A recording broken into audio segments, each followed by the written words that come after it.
नववर्ष की आप सबको बहुत बहुत बधाई है, शुभकामना है। नए साल में आप सब लोगों के जीवन में खुशहाली लेकर के आवे। आप सबको बहुत बहुत धन्यवाद। आज नए साल में आप सब लोगों के साथ मुखातिब हुए हैं क्योंकि कारण झारखंड में किसानों की दुर्दशा को लेकर के, क्योंकि झारखंड प्रदेश में झारखंड सरकार किसानों के साथ जो वादा खिलाफी किया है, हम उसे फिर से सरकार को याद दिलाने के लिए, और हम सबको पता है कि झारखंड प्रदेश एक प्रकार से खाद्यान्न के मामले में आत्मनिर्भर नहीं। हम आज भी बड़ी तादाद में हमको बाहर से सरकार लाती है। बाहर से नहीं, आप कह सकते हो देश के प्रधानमंत्री आदरणीय नरेंद्र मोदी जी 2 करोड़ से अधिक लोगों को प्रत्येक महीना मुफ्त में 5 किलो अनाज दे रही है, तो बहुत बड़ा राहत मिला हुआ है। और उससे भी थोड़ा बहुत कमी होता है तो बाजारों से लोग खरीद लेते हैं। कहने का अर्थ यह है कि झारखंड को जितना अनाज की जरूरत है उतना झारखंड में अनाज का उत्पादन नहीं हो पाता है, और हम कहीं ना कहीं बाहर पर हम निर्भर रहते हैं। इसलिए सरकार का दायित्व तो बनता है किसानों को प्रोत्साहित करना, ताकि अधिक से अधिक लोग उत्पादन कर सके अनाज के। और अनाज के मामले में अगर राज्य आत्मनिर्भर होता है तो आप समस्याएं बहुत हद तक समाप्त हो जाती है, यानी निश्चिंतता आ जाती है, चिंताएं दूर होती है।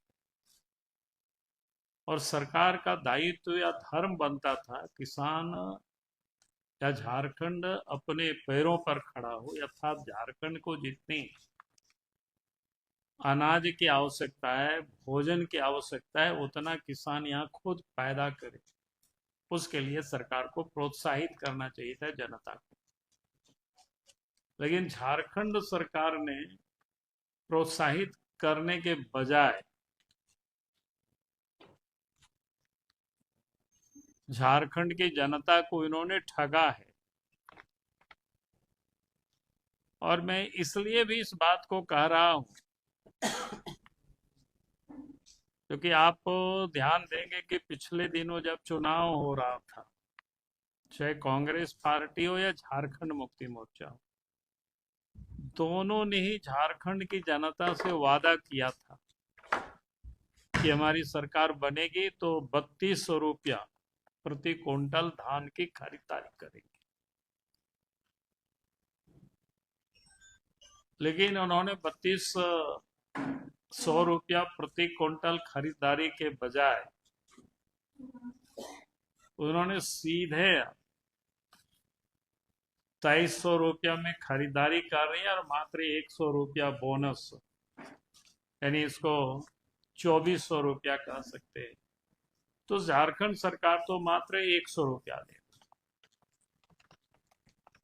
तो कुल मिलाकर के घोषणा के हिसाब से प्रति क्विंटल 800 रुपया की कटौती सरकार ने कर दी।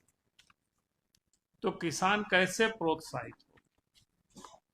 और उसमें भी झारखंड प्रदेश में जो किसान मात्र यहाँ धान ही बेच पाते, और कोई दूसरा फसल होता नहीं है उतना जो बेच सके। गेहूं भी यहाँ नहीं के बराबर होता है सिंचाई के अभाव में। तेलहन हो या दलहन हो, ये भी नहीं के बराबर होता है। और भी जितनी फसलें हैं जिसको एमएसपी के दायरे में लाया गया है, तो आपको खोजना पड़ेगा वो फसल यहाँ होता है कि नहीं। तो कुल मिलाकर के झारखंड की सरकार को किसान अपने पैरों पर खड़ा हो, उसके लिए सरकार को सोचना चाहिए था और उसके लिए विशेष ध्यान दे करके सरकार को खरीदारी करनी चाहिए थी, लेकिन सरकार ने इस काम को किया नहीं, बल्कि उल्टे उन्होंने 800 रुपया की कटौती कर दी। तो किसान कैसे प्रोत्साहित होंगे और किसान कैसे आगे बढ़ेंगे और किसान खेती के प्रति कैसे अग्रसर होंगे? तो ये सरकार ने किसानों के साथ एक तो फर्जीवाड़ा किया, यानी वादा खिलाफी किया,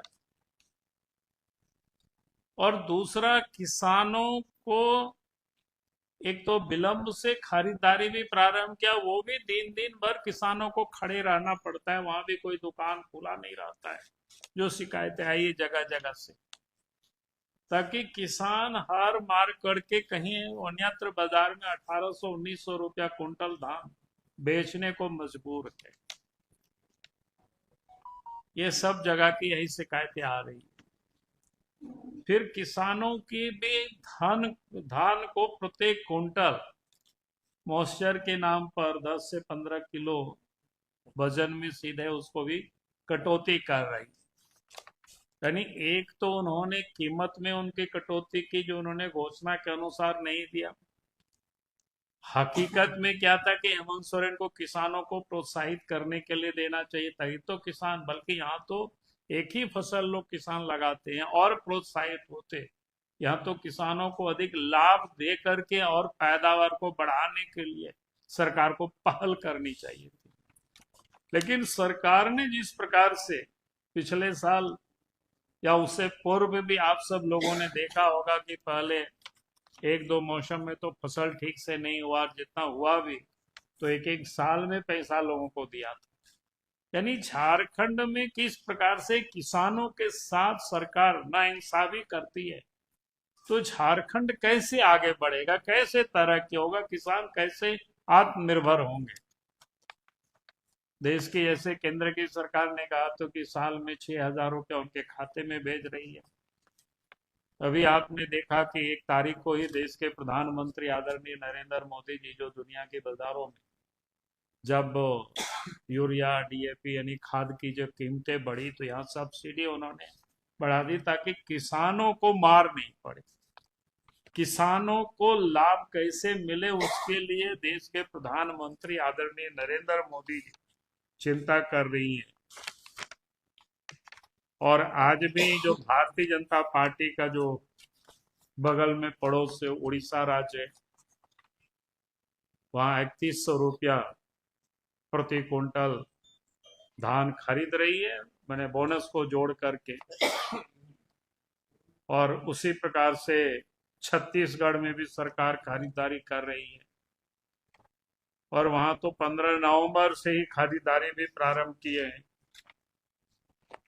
तो अभी तक की वहां की जानकारी ले रहे थे तो उन्होंने काफी बड़ी संख्या में धान की खरीदारी की, और झारखंड में तो मात्र 15% ही जो लक्ष्य की तुलना में उन्होंने खरीदारी की। और इसलिए हम सरकार से फिर से हम मांग करेंगे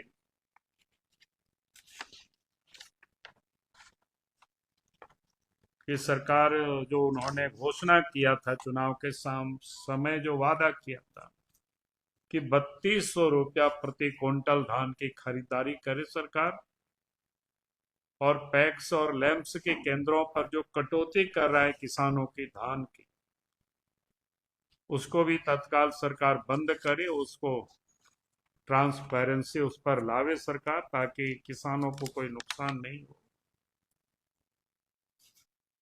और यही कहेंगे कि किसानों को इंसाफ दे सरकार, और 3200 रुपया एमएसपी जो उन्होंने कहा था उसको सरकार लागू करे। तो आज मुख्य रूप से किसानों की समस्याओं को लेकर के, चूंकि समय पार हो रहा है और सरकार की वो गति दिख नहीं रही है, और सरकार ने जिस प्रकार से वादा खिलाफी किया है सरकार, हम उसी को याद करा रहे हैं। और ये भी मैं इसलिए याद करा रहा हूं क्योंकि झारखंड के किसान अगर अपने पैरों पर नहीं खड़े होंगे तो फिर झारखंड और पिछड़ जाएगा। इसलिए झारखंड सरकार को अपनी वादा को पूरा करनी चाहिए। मैं इन्हीं शब्दों के साथ अपनी बातों को मैं समाप्त करता हूँ। बहुत बहुत धन्यवाद।